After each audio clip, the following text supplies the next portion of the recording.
This is Andy Tunstall, and I'm one of the directors of the Reading Hydro Community Benefit Society, and I'd like to talk you through a short update on the current status of our project to build a hydropower plant on the Thames in Reading.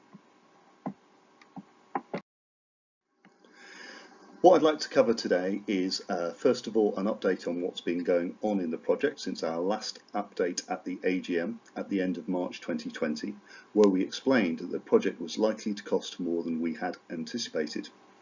This has turned out to be the case for reasons I will explain later, and it does mean we will have to revise the share offer and seek some further funds on top of the investments already received.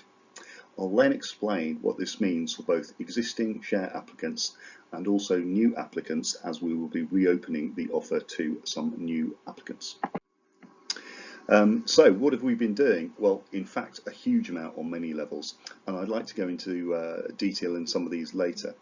The main activity has been in finalising the civil engineering contract, which is about building a temporary barrier in the river, breaking through the causeway between the weir and View Island where the hydro will be, then building the pad where the turbines will go. I'm pleased to report that we've ended up with a contract price which is around the higher levels that we flagged at the AGM update. I'll spend a short time explaining the sort of issues that came up later on. Arranging this contract, plus other important items such as ordering the Archimedes screws and electrical equipment, which we've now done, has allowed us to finalise the new budget and produce revised terms of the share offer. Again, I'll go into some of the detail about this later and what it means for existing applicants as well as opening the door to new applicants. We've continued to ensure all the regulatory bodies are kept informed about our activities, especially as, partly due to COVID, the construction will now take place between October 2020 and March 2021, which is later than we had hoped. All the core permissions remain in place, but we are finalising details, have a duty of care to keep everyone informed of what we need to do when. Finally, we wanted to share some of the preparatory work that's been done by a large number of volunteers working in small groups and following our agreed COVID-19 risk assessment. For this, we'll just show you some of the activities that have been done over the next few slides.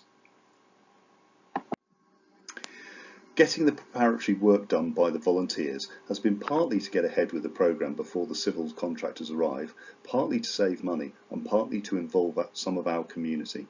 Our thanks go to all who's helped, who've often worked in tandem with some of our own directors. So I'd like to just skip through a few of the scenes.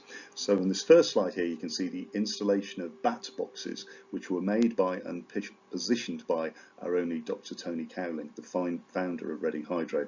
We hear that the bats have found the boxes to be very useful and have proved very popular with the number that have been seen in the early evenings at the site. On the right, you can see the consequence of working next to the river. Often the volunteers have literally had to get their feet wet to clear trees that are in the way of both the construction and the access site areas. There's quite a lot of clearance of wood and undergrowth has been involved, which by definition is quite physical in nature. The site has not been touched for years, so there is a lot to do. Anyone who would like to volunteer and continue this vital work should get in touch with us. As you can see here, we're having to clear the areas around the causeway so that the civils team can get clean access. That will speed things up and keep the costs down. Again, you can see more tidying of the site, and yet more. We also have to ensure that the mill race is clear of large obstacles, and here you can see our chair, Sophie Paul, literally up to her waist in water completing some of those important tasks. And finally, just to show that some of the logs that have been cleared to provide access. Once again, our thanks to all the volunteers who helped down at the site, and we really are very grateful for their help and support. Moving forward now to the value engineering that has been done as a project. This is about critically looking at the construction methods that the civil quote suggested and seeing if there's a way certain things could be done more cost effectively. We realised we needed more professional help in this activity and engaged an experienced civil engineer, Nigel Patterson, as project manager to help us in this regard. When we appointed him, the civil costs were still unacceptably high, and Nigel and our directors, Tony, Sophie and David, have managed to bring those civil quotes in line with the range we predicted at the AGM. Some of the examples here include, first of all, on the fish pass. The non-specialised part of the fish pass will be constructed by volunteers rather than paid contractors. Secondly, the actual pad site where the turbines will sit has been substantially redesigned, but is still safe and fit for purpose. As you can see, substantial savings have been made here. Thirdly, the civil constructions will complete in around February, and there will be a gap before the Archimedes screws arrive. We have devised different contract arrangements during the interim, which brings further savings. And then finally, in our original business plan, there was the suggestion of providing a temporary footbridge from View Island. By compressing the time the footpath will close, we have removed this requirement and taken the savings. This does mean that there will be a few weeks where there will be no access from View Island to the weir, which we'll have to publicise to the regular users and suggest the alternative route over Reading Bridge. So we flagged at the AGM that COVID-19 could have an important impact, and it has in two areas. Firstly, it was difficult to get hold of all the experts we needed when firming up the civil quotes, as many of the staff were furloughed, and this also applied to some of the regulatory bodies. Secondly, there was a delay before any activity at all could be undertaken on site, and even when this was allowed, there were social distancing restrictions. So we are now in a situation where we expect the project to complete in the spring of 2021 instead of November 2020. Whilst a little disappointing, we have to respect the possibility of not being allowed by the EA to work when the river is at its highest, and also accept the COVID-19 implications. The delay of a few months is not material for an asset that is likely to last for at least 40 years. Turning to the new costs, we had already flagged at the end of March that the original £700,000 budget would be impossible to meet. We suggested various ranges that we thought the project would now come to, and the highest we expected the total cost would be was £950,000. We can now reveal today that our final figure is £980,000, so very slightly more than we flagged in March. Although this is a substantial increase on the original budget, we are confident this figure can be met, as we have, first of all, firm quotes on two of the most costly budget items. These are the civils, where we were about to sign the contract with a contractor, and the screws, which have already been ordered. We've invested more in the project management aspect to reduce the risk, and there is still a higher proportion of the total as contingency than in the original budget. It is important to remember, however, that although we had an original target of £700,000 to raise, we actually received applications of £872,000. So assuming most people will keep their investment, the gap is just over £100,000. In July of this year, we ran a survey amongst existing applicants to see if they wanted to cancel their application, reduce the amount, stay the same, or increase their original investment. From those who responded, the net effect was an increase of around £50,000, so the gap may be even smaller. Of course, as we flagged in March, we cannot offer the same rate of return for investors given that costs have increased so much, but the income projection has not.